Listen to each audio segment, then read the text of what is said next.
اور بہت ہی میں سمجھتا ہوں اہم سوال ہے اور یونیک سوال ہے کہ مطلب غیر مسلم کو قربانی کا گوشت دینا کیسا ہے، دے سکتے ہیں یا نہیں دے سکتے؟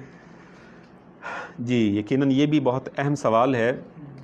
اس حوالے سے علماء کرام کی مختلف آراء سامنے آئی ہیں۔ کسی نے کسی ایک پہلو پر نظر رکھی، کسی نے دوسرے ایک پہلو پر نظر رکھی۔ میں سمجھتا ہوں کہ مجموعی طور پر ہر پہلو پر نظر رکھنی ہوگی۔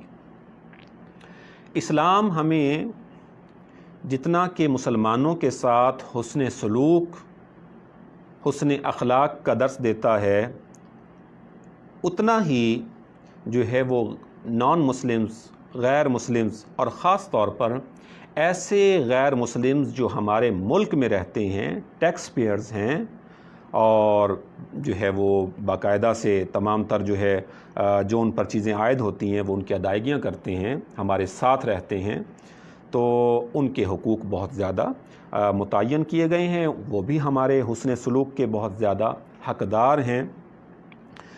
آپ دیکھیں کہ ابتدائے اسلام میں اس چیز پر بہت زیادہ زور دیا گیا، اور آپ دیکھیں کہ ہمارے اوپر، اسلام کے اوپر ایک یہ پروپیگنڈا کیا جاتا ہے کہ یہ تلوار کے زور پر پھیلا ہے۔ تو آپ دیکھ لیں کہ ہم جس خطے میں موجود ہیں، یہاں کون تلواریں لے کر آیا تھا؟ یہاں تو کچھ اللہ والے آئے جن کے اخلاق سے لوگ متاثر ہوتے چلے گئے اور دائرہ اسلام میں داخل ہوتے چلے گئے۔ سیدنا صدیق اکبر رضی اللہ تعالیٰ عنہ پر کس نے تلوار اٹھائی تھی؟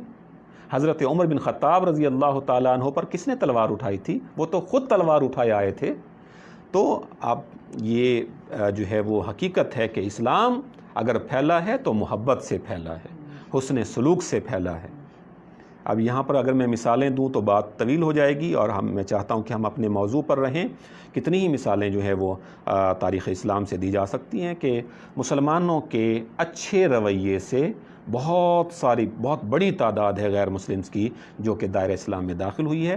لہٰذا اب جو آپ کا سوال ہے، اس پس منظر میں آپ کو دیکھنا ہوگا کہ یہ نہیں ہو سکتا کہ آپ صرف مسلمانوں ہی کو حسن سلوک کے جو مستحق سمجھیں اور غیر مسلم جو ہمارے ملک میں رہتے ہیں ان کو نہ سمجھیں، یہ بات درست نہیں ہوگی، بلکہ کسی طور پر دیکھا جائے تو شاید ان کے ساتھ ہمیں اور بھی زیادہ حسن سلوک کا معاملہ کرنا چاہیے تاکہ وہ ہمارے دین کے قریب آئیں۔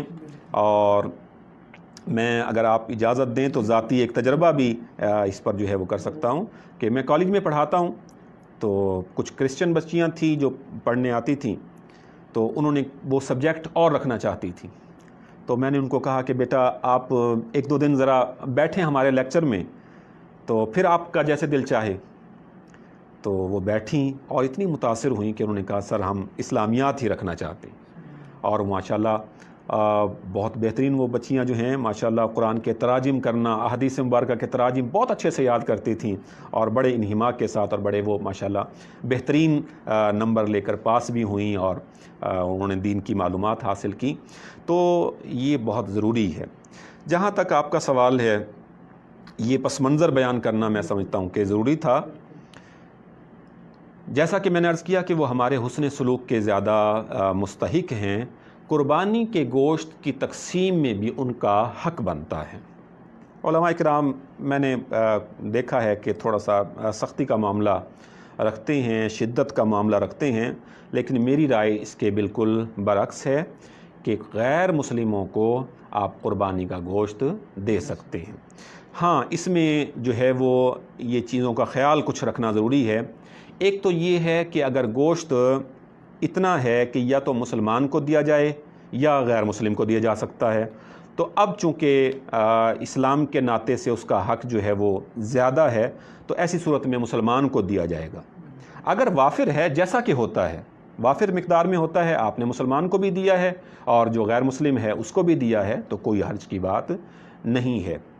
ہاں، اگر غیر مسلم ایسا ہے جو اسلام کے خلاف تبلیغ کرتا ہے تو پھر معاملہ جو ہے وہ ظاہر ہے کہ درست نہیں ہوگا۔